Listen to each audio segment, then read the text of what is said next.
Hi, I'm the Global Runner, and today I'm going to be talking to you about the Pink Phantom themselves, the Saucony Endorphin Speed 3, and I'm going to be giving you my thoughts following a 22-mile 35k long run, which coincidentally took me to exactly 100 miles in the shoe. So let's dive in.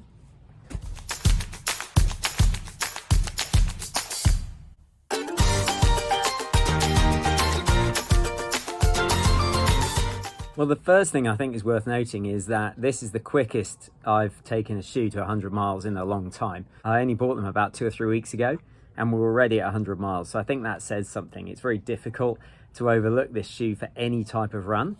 And I've really enjoyed running in them. They are very similar to versions 1 and 2. The only difference really being that the ride is a little bit softer, the foam is a bit squishier, and it's a lot more stable. I think the forefoot in particular has a much wider base, which allows it to become more stable.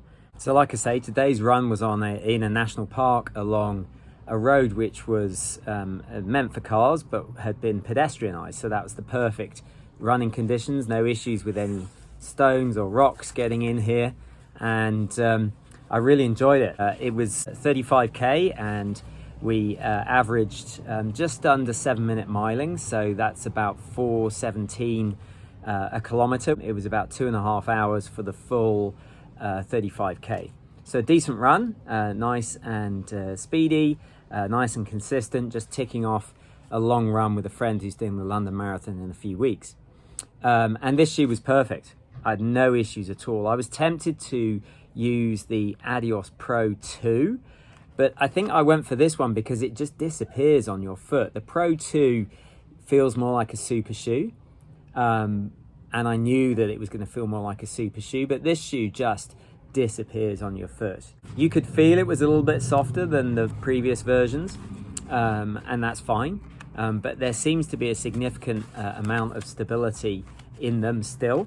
And I do think this addition of the sort of winged plate on both sides to allow your foot to roll more to the center has been a really good addition, so I'm really happy with that.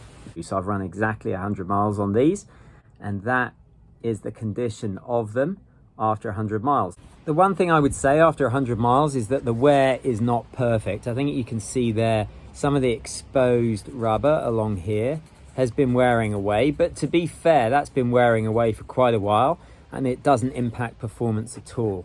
The rubber here is not wearing much, but it does feel quite thin, and I think it would be less durable than the rubber on the previous ones. I don't know why I get that impression. So on the run, my friend asked me, would I take the version 1 or the version 3? And that was a really difficult question. I think ultimately, if I was given the choice of version 1 or version 3, I would go with version 3.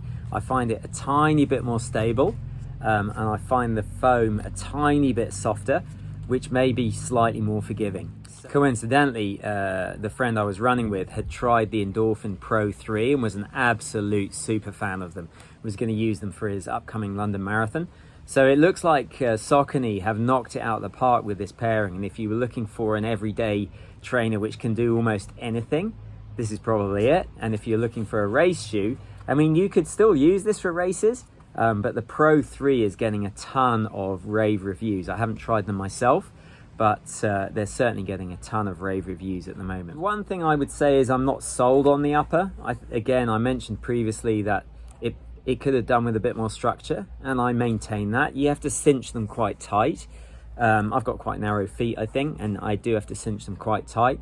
I never felt on the run like they lacked any type of stability, but I just think a tiny bit more structure would have been quite helpful in the upper here. But other than that, I mean, this is an absolute winner of a shoe.